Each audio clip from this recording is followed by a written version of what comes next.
What's up? Level 1 8 count. Now we Peter. We did swing outs and circles and swing outs and swing outs. So, swing out. To a circle. And later try swing out. To another swing. And 3, 4, 5, 6, 7. for the following, we'll talk about that coming in. Followers, we practice going straight with a face your leader and going past them, not to them. So we want you to be more patient at the beginning and then non-stop. Keep going until you really get caught. Leaders, you gotta turn them around. And what we talked about is when we're sort of swinging out here, on this first one, I'm sure it's looking this way, and it sets up, there's turnaround.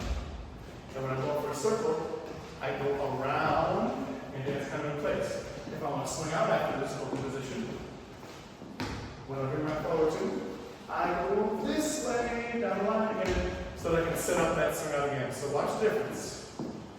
Rock, step, that's a circle, going around. Rock, step, that's a swing out, going forward, down the line. Rock, step, that's a circle going around.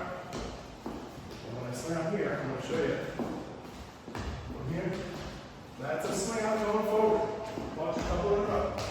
Rock, step, forward. That's a back and forward. And that's